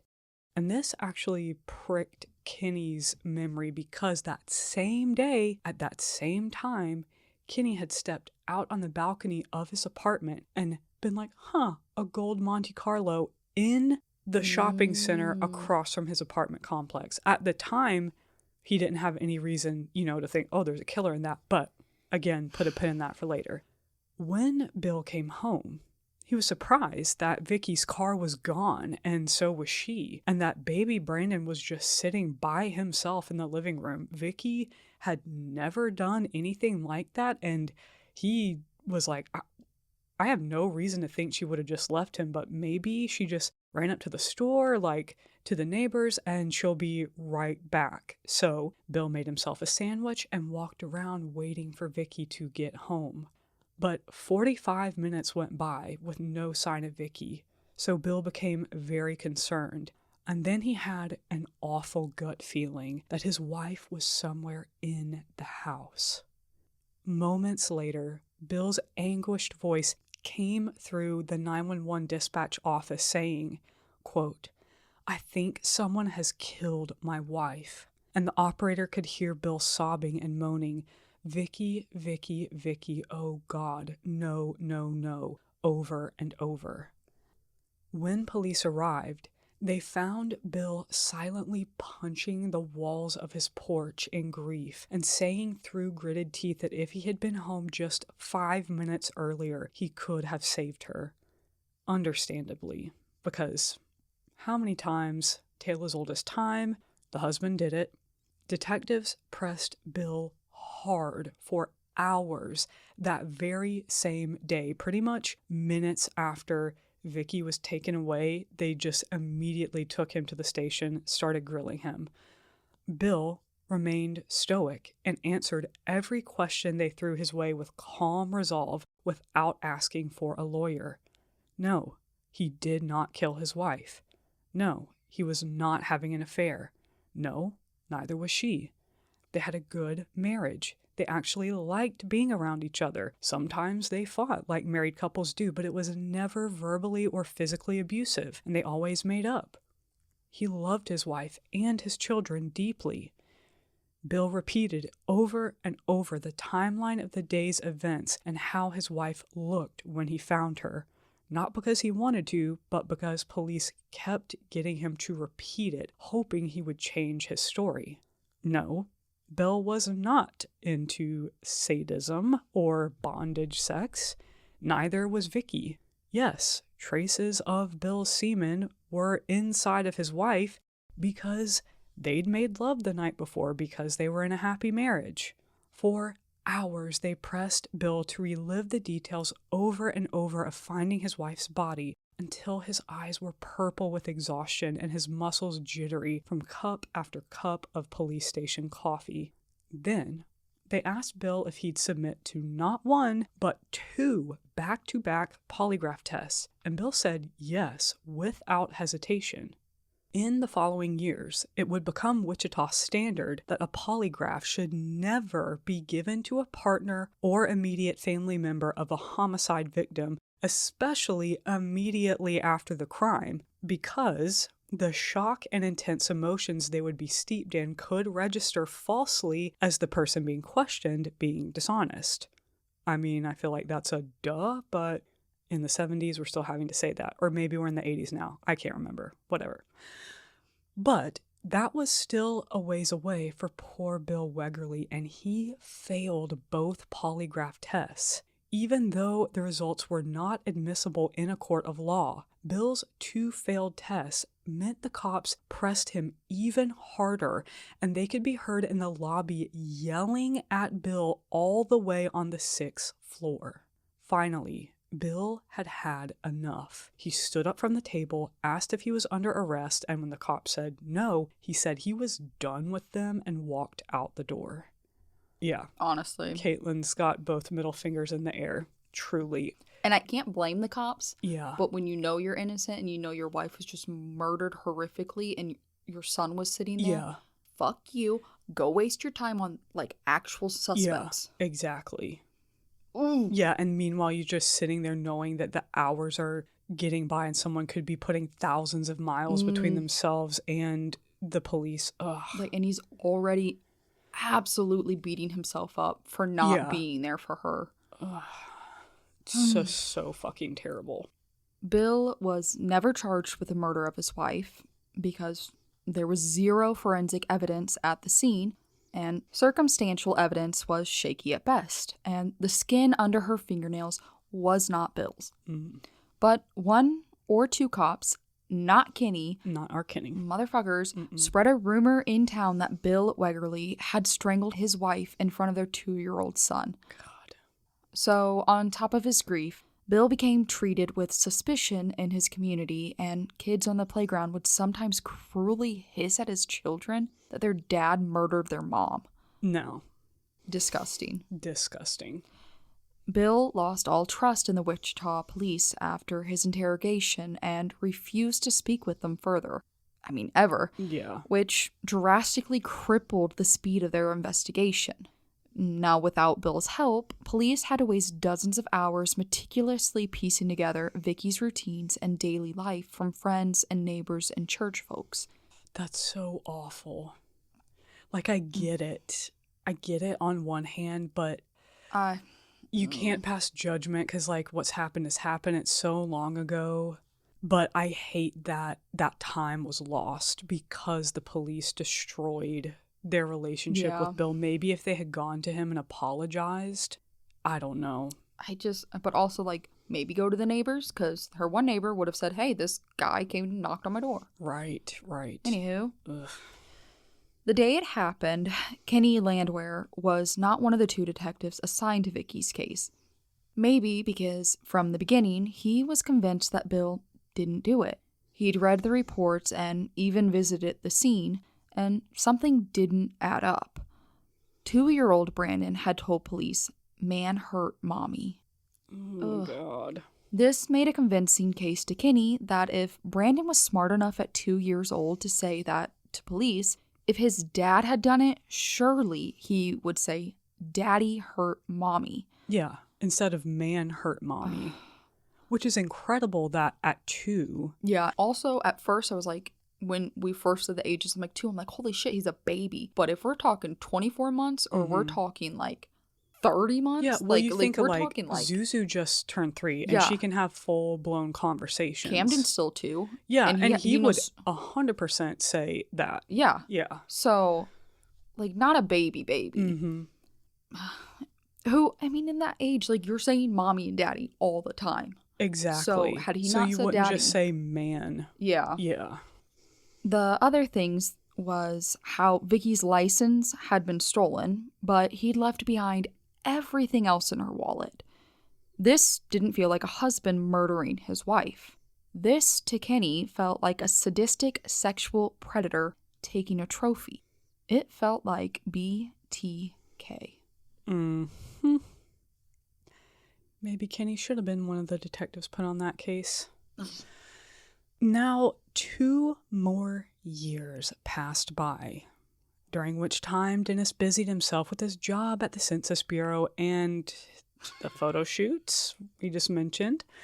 But in July 1988, so sorry, he wrote an embarrassingly grammatically poor diary entry that said, quote, "The desire are in me so strong nowadays. I have no ideal what keep them in check. Could it be my strong moral as a husband, father, trusted friend, or the I don't want to be caught side of me? Question mark. Quote, Dennis, you stupid. Was he day drinking? I don't understand. If you think maybe this was Dennis feeling guilty or trying to have a conscience, I don't. Because he spent the next 2 years journaling and making collage art from magazine photographs of his elaborate rape and torture fantasies of Carrie's own friends that he saw when he took his own kids to the community pool, until these and the reliving of his murder of Vicky were simply no longer enough. And in Halloween 1990, so at this point, 12 years have passed since that I am BTK, where he wrote it like 14 times across the top of that letter that he sent to the Wichita Eagle. 12 years have passed. Dennis Rader carried out what he claims is his 10th and final murder. Put what he claims in your back pocket, because we'll be coming back to that later. Dolores Davies was a 61-year-old grandmother who lived alone with her cats in a rural stretch of Park Circle, just 1 fucking mile from the Rader family's house. Dolores, who went by Dee, had divorced many years prior after 12 years of marriage and 2 children, a boy named Jeff and a girl named Laurel. But Dee had stayed very involved in her kids' lives, and as adults, they were all very close with their mom. Dee was a bit of a germaphobe and very cautious when it came to the safety of her grandchildren. She kept her matches on top of the refrigerator, way out of their reach, just in case. Probably smart. Probably. I feel like my son would probably burn the house down. I know my husband definitely would have burnt the house down. And even on a hot day, Dee refused to open the windows of her car more than a sliver if her grandkids were with her so they couldn't get sucked out of the window. You know what? You know what? I I'm take with you, babe. Zoloft, so I'm not going to judge. No. Despite Dee's caution around potential safety hazards, Dee wasn't afraid of living alone in the country or how dark it got there at night. She had grown up on a farm in rural Arkansas, and she much preferred the country. Dee had just retired after working 25 years as a secretary for an oil and gas company, and now she liked spending her evenings going out to dinners, often with gentleman friends, then coming home to read until she fell asleep. That sounds like a nice way to have your retirement. I like it. Dennis had been watching Dee for several months when he nearly got caught poking around the bushes just outside her living room window. This was Kaitlyn. I think I mentioned this maybe way back in the beginning, but her cat saw him and hissed at him through the window. Dee actually called her son Jeff when this happened, convinced that someone was outside, and Dennis scurried away, but not for long. On Friday, January 18th, 1991, Dennis took Brian to the annual Boy Scout Trappers Rendezvous at a lake just north of Wichita. The last Boy Scout camping trip had been a great alibi. You know, the one where he'd murdered Maureen Hedge and posed her body in the church basement. Then had Sparky Big Time in the trunk of the car. Sorry. Good Lord. Good Lord. No. Their campgrounds were in the boonies, but just a 30-minute drive from Dee's house, and this was just what Dennis wanted. He and Brian arrived much earlier than everyone else to, quote-unquote, get a head start on setting up camp, Dennis told Brian, and he got about halfway through setting up tents when the other dads and their sons began to arrive. Dennis conveniently realized he'd forgotten some supplies back in town. Oh, did he now? Man, that Dennis, he's really helpful, but so forgetful. Come on, Dennis. He made sure Brian was in the care of fellow scout dads and promised to be right back. Then drove to his own parents' home in Park Circle to change out of his Boy Scout khakis and into dark clothes. He knew their house would be empty because they had gone on vacation. Apparently they hated spending winters in Wichita because it was cold as fuck, so they'd spend the whole winter down south, and I was like, good on them. I want to be a snowbird one day. Mm-hmm.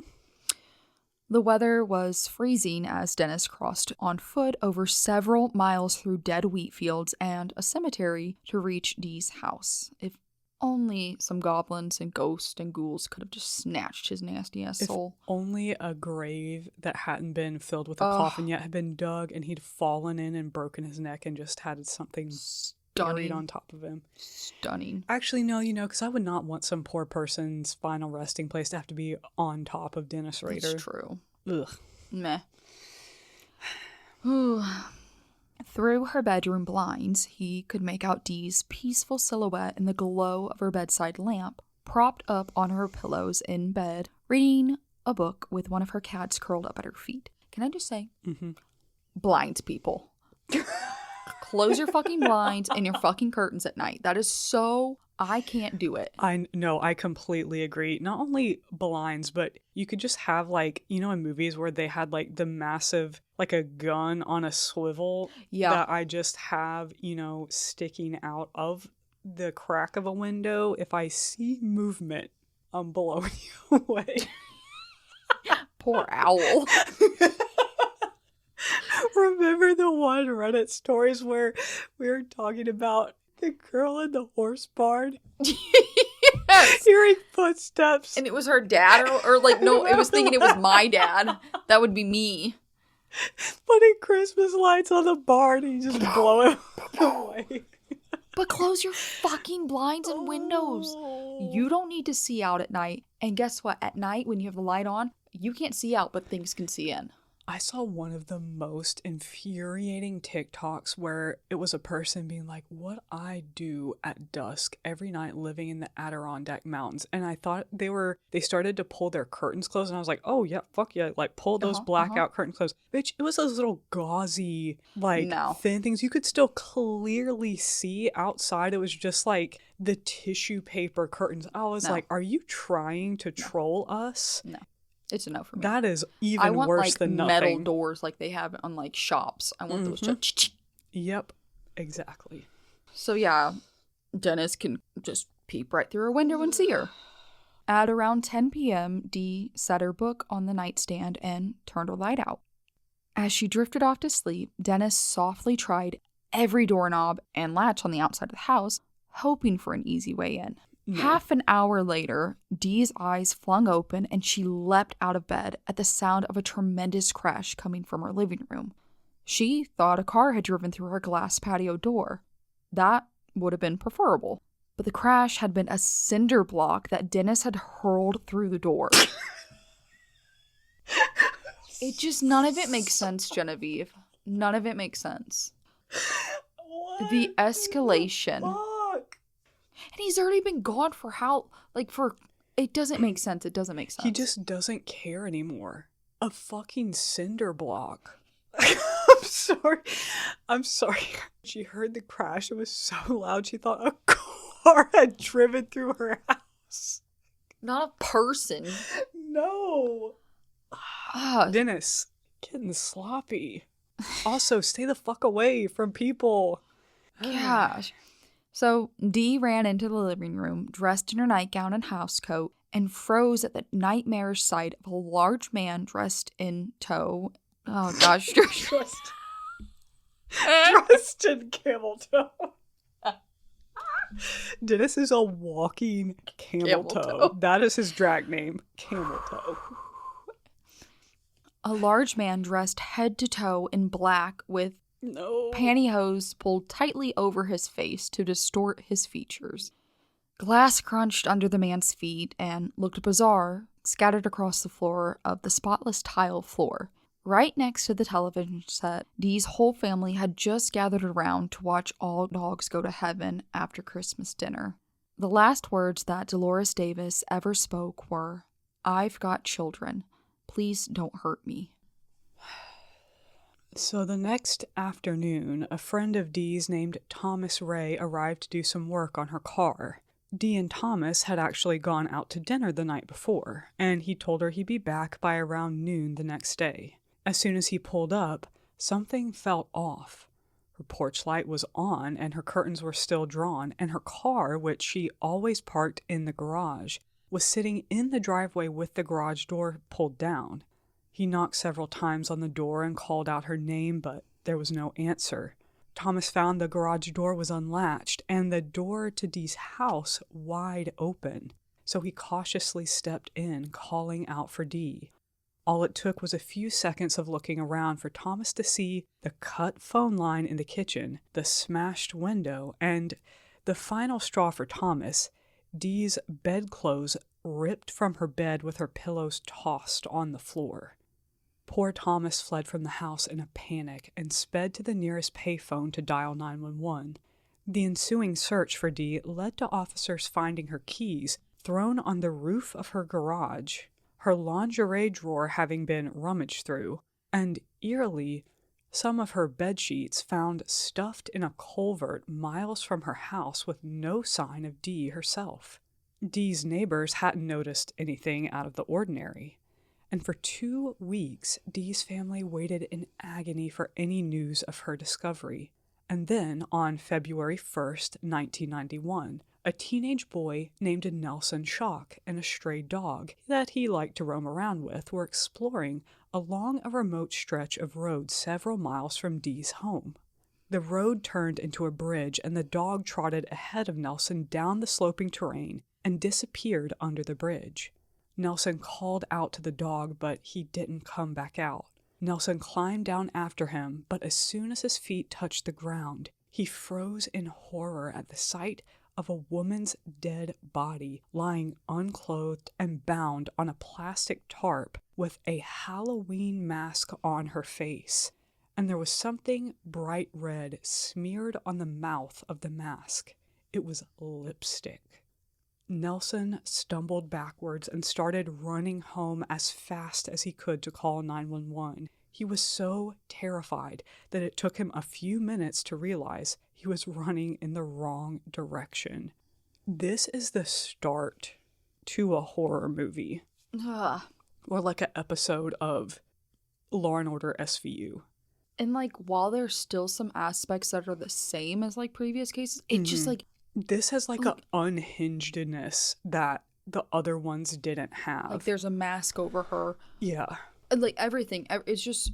Oh. It's bizarre. And I didn't go into all of the details like how we have with all the other ones, because it's always the same. The spiel, the tying them up, them, you know, and then him being a piece of shit. So all of that is really the same as far as how he killed her. But then after that, there were 2 times where he took her to the tarp, left her, posed her, took pictures of her. Then he went back to the Boy Scout campgrounds. Then he came back the next day. He made some other excuse just because he wanted to come and mess around with the body a little bit more. So it's just, he's getting so, like, reckless and unhinged and left the mask there. It's just weird. Ugh. It's almost like he's trying to get caught. Yeah. Anyways. And this would be the final murder before BTK melted away into his boring picket fence life for nearly 25 years. And like these cases go, they burn red hot. Then they become chillier and chillier. Other homicides took the attention from eventual homicide chief Lieutenant Kenny Landwehr.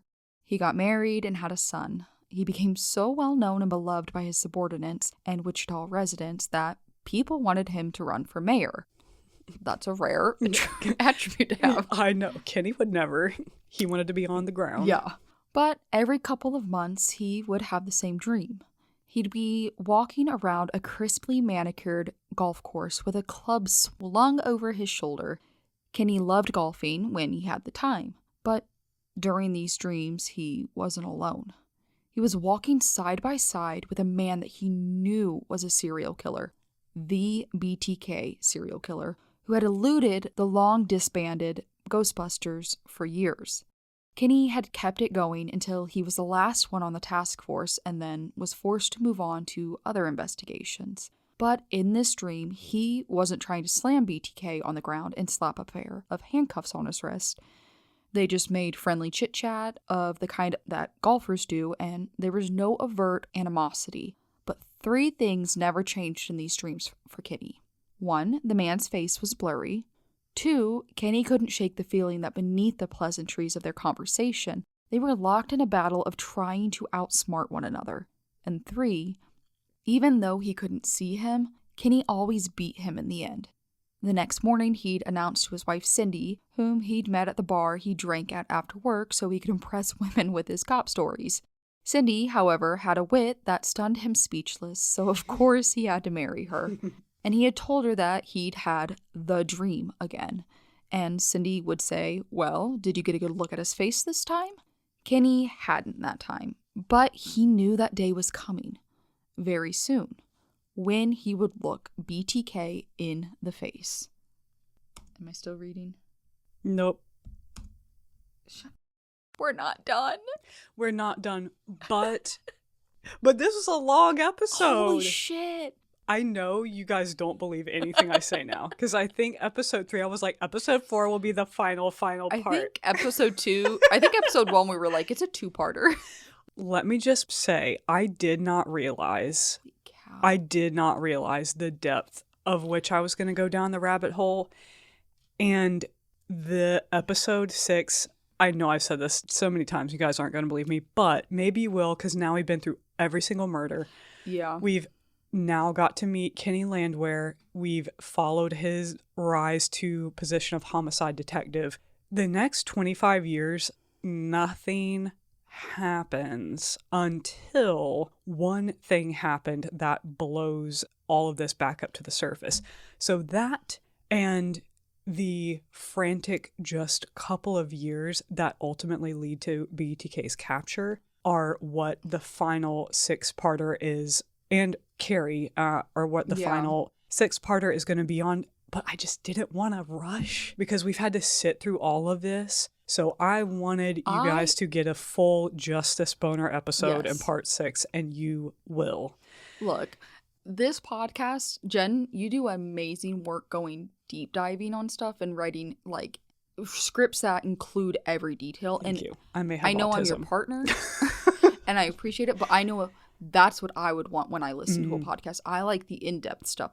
Sometimes I like Cliff Notes, but sometimes I want to know the nitty-gritty, and I want to know the past, and I want to know the victims, and I want to know like all the little things. You. So to me, I find those details fascinating because when I listen to even just like an hour or like a 2-hour long podcast on a case this big, I always know that there's so much that I'm not getting because many wonderful podcasts are not oriented in a way that you can do that. But this is our podcast and we can do what we want. And there will be far other big cases that we won't devote as much time to just because maybe we just can't, or because the story is not one that our style fits with us going so deep. But there's just something about the time that this is in, the family, all the things we've already said. But honestly, like, I don't think there's enough time in the world to dissect this piece of shit's brain. Because, like, this case is genuinely just, like, it's not just the murders, it's the psychology behind him. Yeah, it really is. Alarming. Because he has victims that he didn't kill, as we've said. Yes, and in part 6, we're also going to talk about how people will be like, oh, Dennis Rader's so fascinating because for 25 years, he just suddenly kind of like put BTK on the shelf and he was totally normal. Maybe he changed, maybe this, blah, blah. But he did not. This man continued actively stalking and planning out other murders, but just extenuating life circumstances. Plus, the reality is getting older. He just wasn't ever able to the way that he was before. He probably choked some fucking brain cells out of him one too many times. Honestly. Maybe that's why his writing gets progressively worse, because he just gets a little more dumb every time he nearly kills himself. Good Lord. Maybe that's why he ultimately gets caught. He just gets dumb and sloppy, but you'll have to come back to fart. You will. to fart. To part 6. Oh, Lord. You will. But you guys just got a 2-hour episode, and I'd be happy with that. I know. There's a lot of cleaning I could do, or a road trip, or... Oh my gosh, and your baby has slept. I've heard her a few times, but whoops. It's okay. Well, she's fine. You can go rescue her after this. But yeah, guys. As you well know, of all the stuff we just had to talk about, the world is a pretty messed up place. Why it is always important to have courage and stay kind. Of a bitch. Bye. Bye.